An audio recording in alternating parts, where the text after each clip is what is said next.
Thank you, anak. Dapat pala mas parang... Puwisi talaga itong mag-ina na to eh. Ang hirap patumbahin eh. Alam mo, ako nang bahala may plano.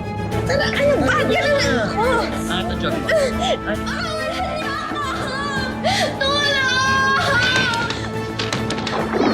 Lagi po ako napupulinan po sa school. Umabot po sa point na nagkaroon po ako ng anxiety at depression po dahil po sa mga nararanasan ko po.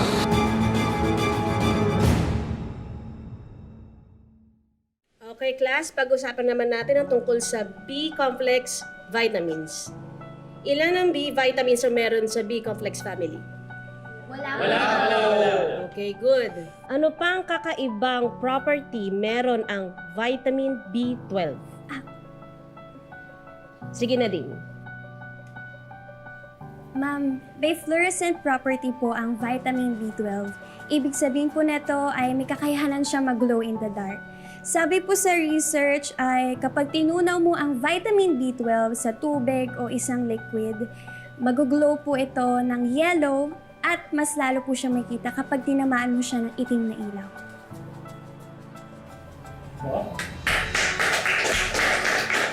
Very good, Nadine. Salamat po. May plus points ka. Sana all may plus points. Sana all mo talino, di ba? Excuse me. Nadine, pwede bang magpa-tutor? Inaaral ko ng lahat ng lessons natin. Tsaka yung mga sinasabi ni ma'am, tinatandaan ko talaga. Suwabe Jairon ah. Matutor daw. Ang sabihin mo, manliligaw ka lang. Kahit kailan talaga pabida talaga to eh. No? Correct. At mukhang aagawin pa sa'yo si Jairon. Mapapil talaga yung babae. Na talaga sa akin naman. Support kita dyan, sis.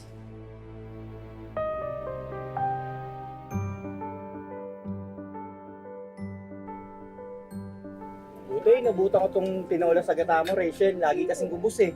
Naku, dahil suki kita, magtatabi ako para sa'yo. Okay, salamat ha. O naman. Rachel, isang order mo lang kasada tsaka dalawang kanin. Ang sarap kasi ng luto mo eh. Kaya bihira na ako kumain sa bahay eh. Eh naku, dapat dito na kayo kumain ng pamilya mo. Sige sa susunod. Mas masarap kumain pag salo-salo, di ba? Oo, tama ka dyan. Insan, okay ka lang dyan? Okay lang ako. Insan, sigurado ka bang hindi ako nakakabala sa'yo?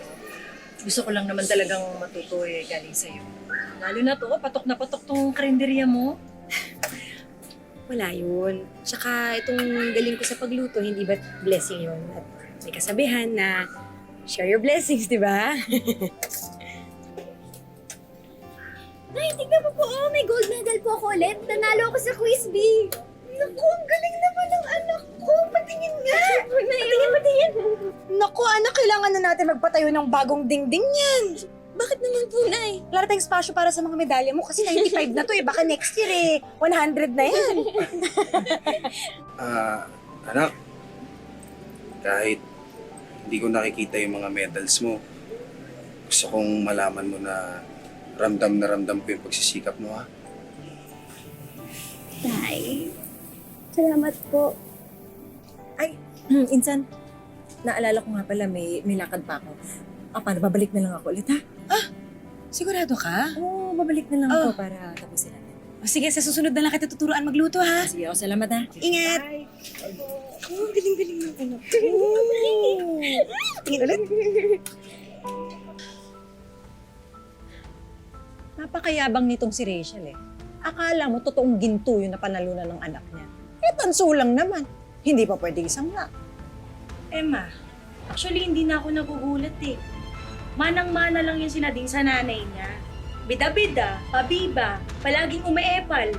Akala mo lahat kung sino siyang umasta, nakakairita. Alam mo yung si Rachel, yan ang pinakamayabang sa aming magpipinsan. Bata pa kami. Emma, ba't pa kasi lapit pa kayo ng lapit dun? Tapos kinakausap niyo pa. May plano ako.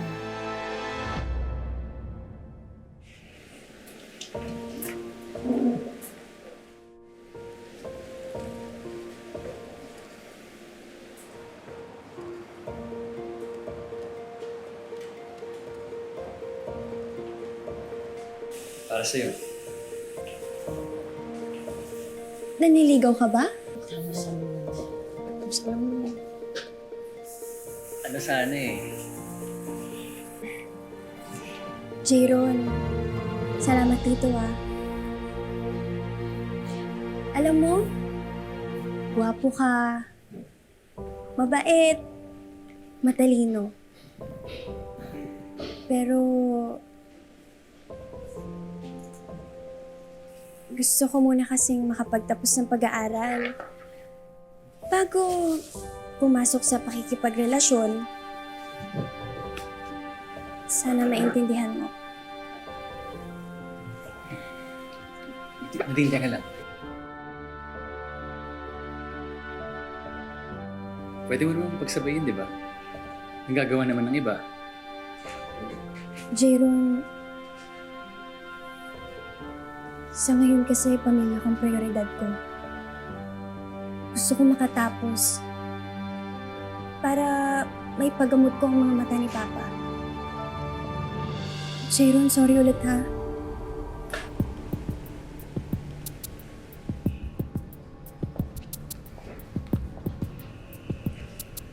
Alam mo, Jayron, kung ako sa'yo, tulungan mo na lang akong maghiganti.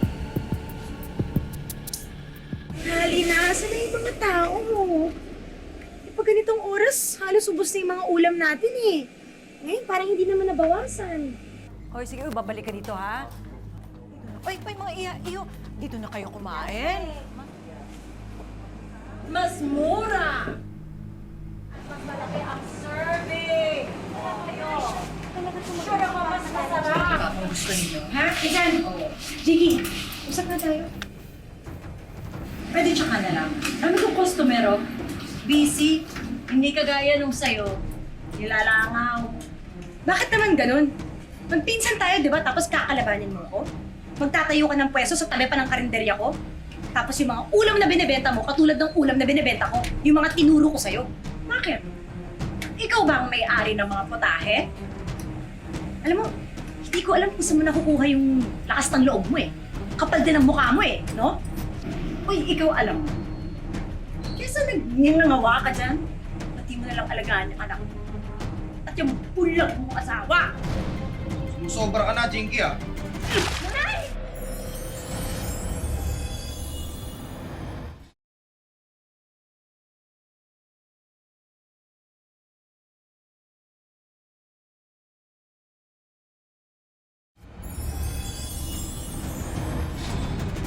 Sumusobra ka na, Jinky ah. Umaabuso ka na. Nanay! Pangin sa'yo! Ba't ka naman kasama ko? Walang hiya ka talaga! Walang hiya ako! Tama na! Tama sa sakit!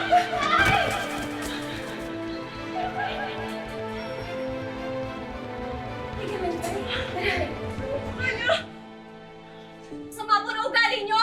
Umalis kayo dito! Bumalik kayo doon! Sino itong mga to? Eman!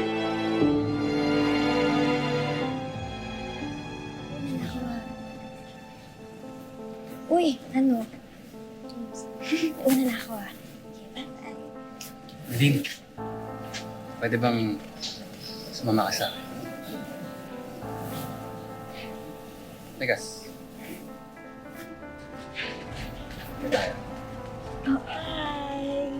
Teka nga lang, anong gusto niyo? Baka mo na. Tegas. Sandali. Jayron, kasama ka dito? Tara, ano ba? Ganun lang ako. Baka dito. Mapo ka lang dito. Jayron, akala ko ba magkaibigan tayo? Kaya nga. Kaya mapo ka muna dito. Sasaktan ako. Mapo ka muna dito. Ano kasi? Para hindi ka masaktan, di Mapo ba? ka muna dyan. Ano yan? Ano itong jog mo? Ano itong... Jayron!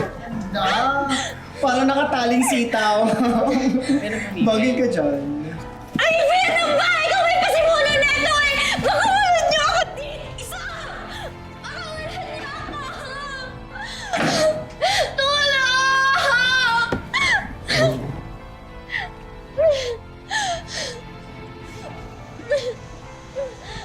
Tulong!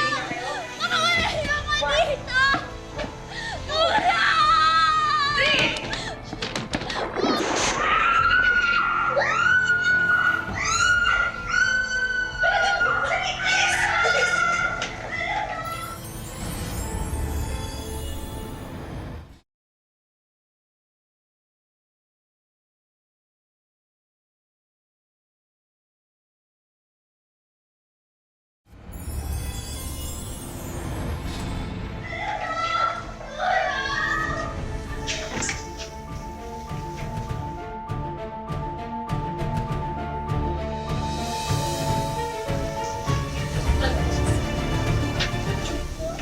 Ma'am Dina, kawawa naman ang anak ko. Hindi na tama yung ginagawa ng mga batang to sa kanya eh.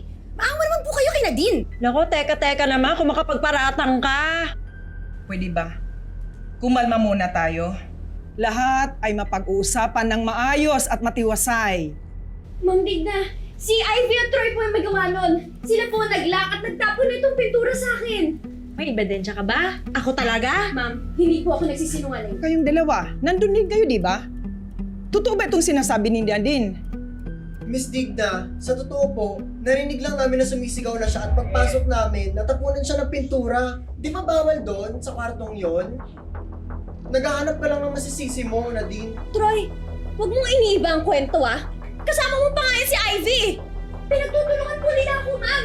Kahit kaya si Jayron yan, magkakakutsama po sila. Tingnan mo tong anak ko, manang-mana sa'yo. Bida-bida? Sinungaling pa. Ikaw, Jinky, alam mo, pinagsisisihan ko talaga na naging magpinsan tayo dahil wala kang kwentang tao. Oy! Ikaw ang walang kwentang tao. Makapagparatang ka? Sinungaling ka ba? Kayo sinungaling niya yung anak mo!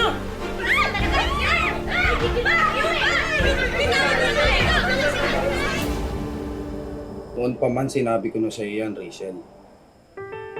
Na hindi ko pinagkakatiwalaan yung Jinky na yan. Sila na nga yung tinulungan mo, ikaw pa yung tinaydor nila. Diyos na lang talagang bahala sa kanila. Pero ang kinatatakutan ko ngayon ay anong gagawin natin ngayon? Ilang araw na nawalang kita yung karinderi natin. Saan na tayo pupulutin? Kung tuluyan na tayong malugi.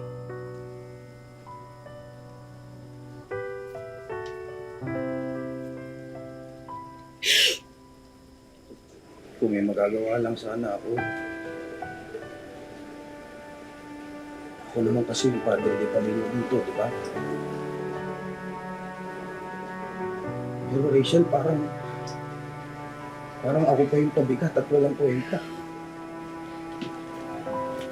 Tay, huwag mo po sabihin yan.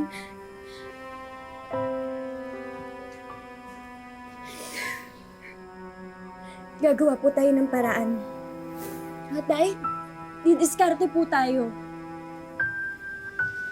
Anak, pagluluto lang ang alam kong gawin. At yun po ang hindi nila pwedeng kunin sa atin. Di ba po, Nay, meron kang recipe ng embutido? Yung tinuro po sa inyo ni Lola? Rachel, isang putida at isang kanin pa. Rachel! Sa akin din, isang embutido pa. Sa ito hindi pabigay na. Kanina yung isa pang order ng embutido at kanin? Okay. Nadine, saan? Thank you, anak. Dapat pala mas parang... Pusi talaga itong mag-ina na to eh. Ang hirap patumbahin eh. Kaya nga, May. Diba si Nadine, no? Umayabang na naman. Nakakairita. Ma, what if gayahin mo yung embutido nila para kalabanin natin sila? Yun ang problema eh. Hindi ko alam kung paano. Ang hirap gayahin ng lasa at yung timpla ng embutido ni Rachel. Papayag pa tayo na maungusan tayo niyan? Alam mo, ako nang bahala, may plano ako. Manda sa akin yung Nadine niya.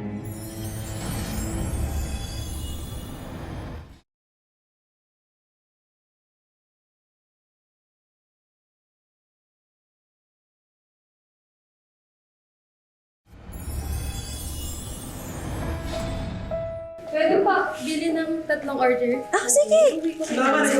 Talaga? O sige! Oh, to. Pwede mamaya na rin ba? Oo, sige. Mamaya ako nakaisingilin ha. Huwag niyo kakalimutan. Yan. Nadine. Salamat. Di ba, school to? Bakit may tindera dito? Ha? Wala sa school rules and regulation ang bawal magtinda. Kaya wala akong nilalabag na batas. Sabi ko nga eskwelahan to eh. Bawal nga yung mga tindera kagaya mo. O, edi sige. Sabihin nating bawal. Oh, edi aalis ako. Pero baka nakakalimutan mong tindera din ang nanay mo. At pagmamay-ari ng school ang lugar kung saan ang pwesto niya. So, ibig sabihin nun, bawal din siya. Dahil school property yun. Ano mo pinusa sa akin? Ano ba ginagawa mo? Ano mo? Kanina ka pa effort na effort kaya ako! Ano ba? Bitiwan mo! Kawasan mo, sobra ka na. Alam ko ang karapatan ko. At marangal ako nagtatrabaho hanggat marangal at wala akong nasasaktan tao, walang makakapigil sa ginagawa ko! Lads, pabili nga ako 5. Sandali lang ah. May order din pala dun sa labas. Dali mo na yung paninda mo.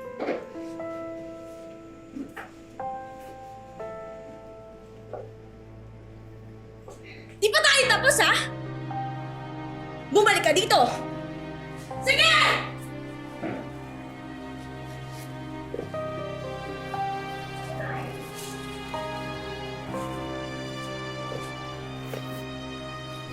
Dadagdagan ko pa? Ubusin ko na kaya.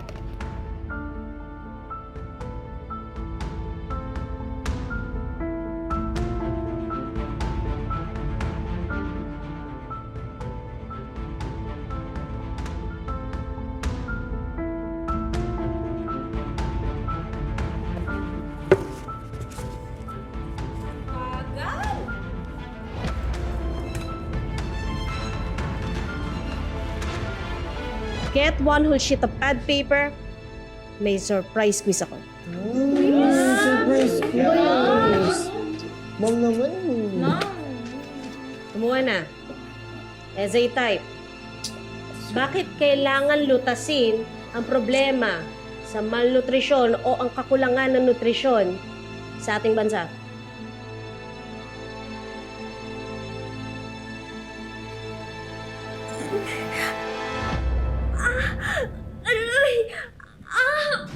Nadine? Nadine, ano nangyari sa'yo? Aray! May masakit ba? Ano masakit sa'yo? Dali mo sa clinic si Nadine! Kailangan siya ma-check up na nurse! Dali, Grace! Sige na, Nadine! Sige na, anak. Dali niyo na.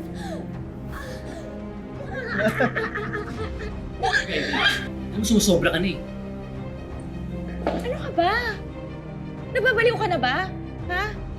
Jayron, damay ka dito pag nagkataon.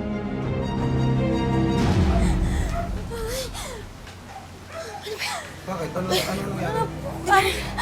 Grabe, nanghihina na talaga si Nadine. Binigyan na siya ng nurse ng gamot kanina pa sa school. Hala, anak! Hala! Nadine!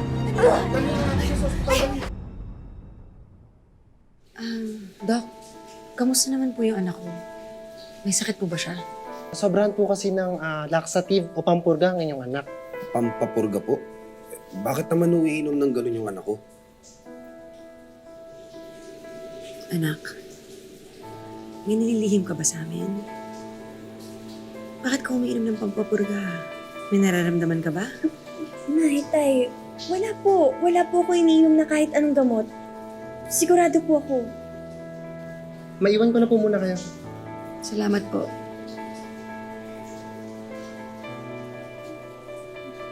Jayron,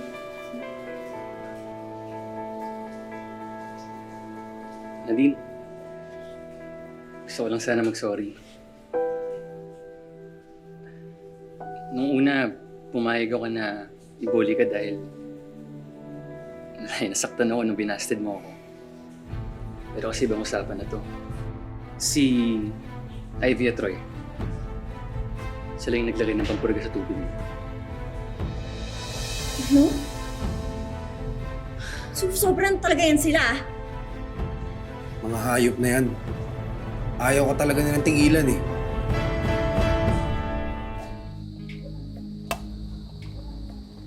Talaga ba, anak? Ganun ba kadami nilagay mo? Ma, para matigil na yung kayabangan ni Nadine. Hoy! Dinky! Ikaw ito ang huling beses na pagtatawanan yung anak ko. Mga walang hiya kayo. Basura! Galing basura kayo mag-ina! At yan pong anak mo, tiniis ko lahat ng pambubuli niyan. Pero ito, ibang usapan na po to. Dahil umamin sa akin si Jayron na ikaw ang naglagay ng pampurga sa tubig ko.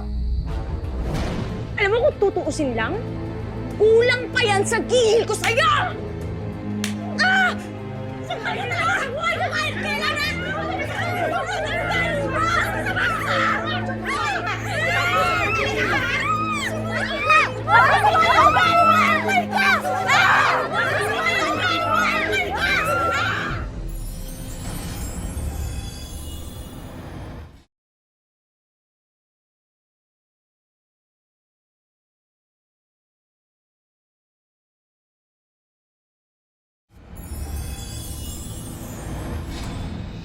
Nang dahil sa ginawa mo, Ivy, pati na rin ikaw, Troy, maaari kayong matanggal dito sa eskwelahan na ito. Parang ako yun na po. Nagsisisi na po ako sa lahat ng ginawa ko.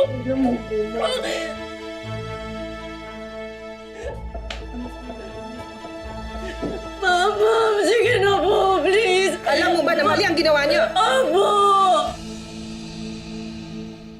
Ayon po sa DepEd, patuloy ang pagtaas ng mga kaso ng school bullying sa ating bansa. Marami ang katulad ni Nadine na sa kabila ng pagsusumikap para sa pamilya ay binubuli pa ng mga kaklase niya. Lagi po ako nabubulinan po sa school. Tapos po, hindi naman daw po karapat-dapat para sa akin yung top 1. The Department of Education, we have zero tolerance for bullying, no? Bullying of any kind. Kapag merong naka-witness doon sa bullying na any school personnel, si school personnel ang immediately magkakaroon ng intervention, yung immediate response. Ang ating mga sanctions will depend on the gravity or severity of the bullying case. Pero yung mga grave offense or severe offenses, umaabot rin tayo ng mga suspensions or even dismissal from the schools. Kahit pa na biktima ng pambubuli si Nadine, hindi ito naging hadlang para ipagpatuloy niya ang kanyang pag-aaral. Patunay sa husay at sipag ni Nadine ang kanyang mahigit 100 medals at awards. Gusto ko po magpatuloy sa pag-aaral kasi po gusto ko po makatulong sa pamilya ko po. Noong September 2021 po, pagising ko po ng umaga, wala na po akong makita, wala na po akong paningin. Nagpunta po ako sa health center po. Ang sinabi po kaagad, glaucoma daw po.